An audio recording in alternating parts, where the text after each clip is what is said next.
Bonjour. Dans ce vidéo, on va essayer d'exposer l'aspect qualitatif de la croissance économique concernant la modification de la répartition sectorielle du PIB. On va examiner en premier lieu l'évolution de la répartition sectorielle du PIB. Ensuite, on va étudier l'évolution sectorielle de la population active. Bien.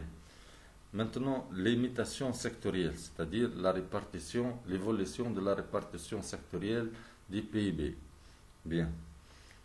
Au départ, l'économie était dominée par l'agriculture. Avec la révolution industrielle, le secteur premier, c'est-à-dire l'agriculture et le secteur près de la nature, recule et cède la place à la seconde secteur, c'est-à-dire à l'industrie. Ensuite, c'est le tertiaire qui prend le relais et devient le secteur dominant. La part du secteur primaire tombe alors qu'à un niveau très bas, celle de l'industrie diminue alors que le tertiaire connaît une évolution de plus en plus rapide. Bien, je répète. Donc, concernant l'évolution de la répartition sectorielle du PIB, au début, le poids du secteur premier était d'abord très élevé dans le PIB, puis sa part dans le PIB régresse. L'industrie, quant à elle, connaît une nette progression. Sa part dans le PIB augmente en premier temps, puis ensuite son poids dans le PIB va se réduire.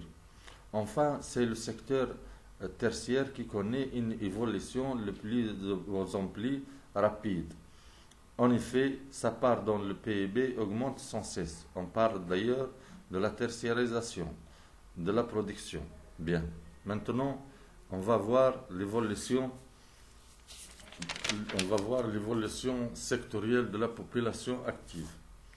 Pendant la période de croissance, des transferts sectoriels de la main-d'œuvre se réalisent d'abord au profit de l'industrie, puis au profit du secteur tertiaire, qui connaît alors un essor sans précédent. Alors que l'agriculture occupe désormais dans les pays industriels moins d'un actif sur 10, les services employés de la moitié de la population active. Donc, comme vous voyez, dans les pays industriels, l'agriculture, il y a 1 sur 10 de la population active. Mais l'effectif de la population active, c'est plus que la moitié dans le secteur, le troisième secteur. Voilà. On va donner des exemples d'évolution de la population active par secteur d'activité.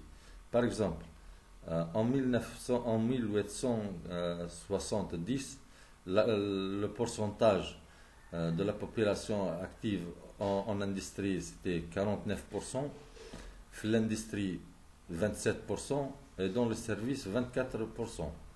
En 1900, 38% l'agriculture, 31% et 31% pour l'industrie, 31% pour les services. Vous voyez donc il y a régression, mais le 49 du 49 à 48, où il y a une augmentation dans le service de l'industrie, le 27, le 37, et un accroissement des services de la population active dans le troisième secteur du 24% à 31%. En 1950, par exemple, 25% de la population travaille dans l'agriculture, 36% de la population active dans l'industrie. Donc vous voyez que l'industrie a connu tout d'abord une forte progression. Donc elle a passé de 27% en 1870 à 36% de la population active. Concernant les services, elle a passé en 1900 de 1900 à 1950 de 31% à 39% de la population active travaille dans le secteur tertiaire. En 1987, l'agriculture occupe seulement 6% de la population active. L'industrie, quant à elle, occupe seulement 30%, mais les services occupent 64% de la population active. Donc la population, 64% de la population active occupe ou bien travaille dans le troisième secteur. Bien sûr. C'est dans le secteur primaire que la majorité de la population active trouvait d'abord des emplois. Mais avec la mécanisation de l'agriculture, le nombre d'emplois libérés a commencé à augmenter sans cesse. L'amorce du déclin de l'emploi agricole donc remonte déjà à la révolution industrielle. Depuis, l'emploi dans le premier n'a cessé de diminuer, d'abord au profit du secondaire, puis du tertiaire. Comme déjà on a cité les exemples suivants. Donc, maintenant, de nos jours, le 1/10 dans les pays industrialisés travaille,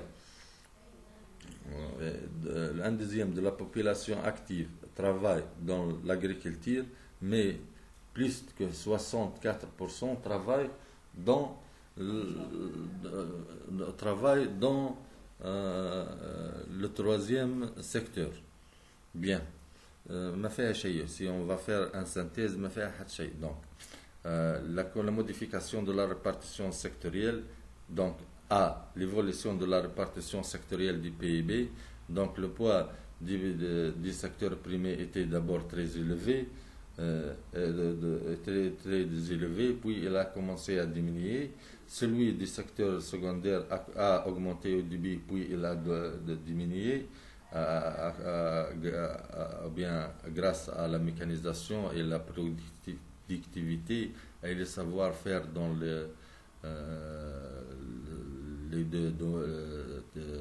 deux secteurs primaire et secondaire, le poids du secteur tertiaire dans le PIB ne cesse de s'augmenter. Quant à l'évolution sectorielle de la population active, on remarque qu'un déclin de l'emploi, de la population active, de l'emploi dans le premier, une augmentation puis une réduction de la part de l'emploi dans le secondaire, puis une progression de l'emploi dans le tertiaire. Donc, c'est bien. Merci d'avoir suivi. Je suis à votre disposition pour vos questions, pour des cours. Je suis prêt. Merci et à la prochaine, Inch'Allah.